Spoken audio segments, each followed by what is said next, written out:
One of the biggest hijackers of your performance and the primary trigger for fight or flight in a high-pressure environment is actually something you are in complete control of. It's not the event itself, and it's not the demanding client. It's within you. It is looking at the task in front of you and viewing it as a threat rather than a challenge.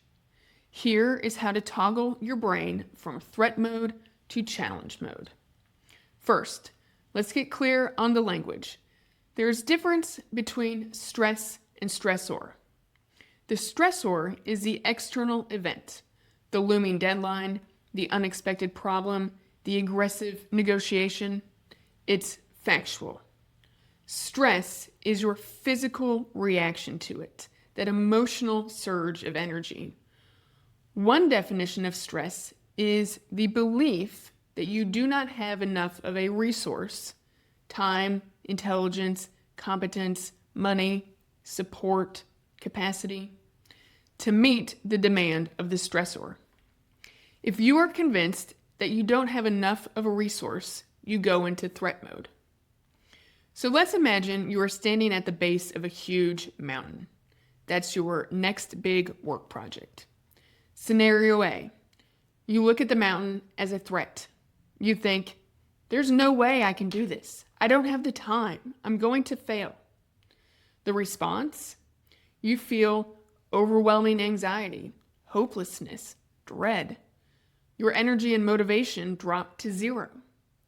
You avoid starting. You look for reasons to quit, and you waste mental energy on rumination. This is your amygdala saying, run. Scenario B, you view the mountain as a challenge. You think, this is huge, but I want to conquer it. I have some tools, and I can figure out the rest. The response, you feel nervous excitement or eustress. It's a form of productive energy and positive stress. You feel focused, competitive, and strategic. You start looking for resources, equipment, and a map. You shift from outcome, getting to the top of that mountain, to process, taking the first few steps. This difference isn't motivational BS. It's grounded in neuroscience. This is how your brain works. Psychologist Richard Lazarus identified that stress is not the event. It's your cognitive appraisal of the event. When you primarily appraise or interpret an event as a threat, your body immediately goes into defensive posture. But psychologist Kelly McGonigal showed that when you view the stressor as a helpful, manageable challenge, your body's entire hormonal response changes. You release hormones like oxytocin, which encourages connection and resilience, making you literally stronger and healthier under pressure. Your tool to experiment with and mental skill to build is to stop focusing on the impossible summit and focus on the immediate trail. We are using internal self-talk to force the challenge appraisal. Remember, you can choose your thoughts. You are training your mindset. When a major stressor hits, take a breath and use these statements. Number 1, acknowledge the size. Say, this is a huge task and I feel the pressure.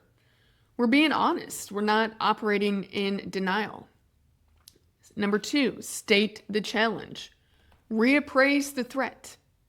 This is not a threat to my existence. This is a challenge to my skills. I am flexible and capable of finding a way. Step number 3, focus on that next step. Borrow a mountaineer's mindset.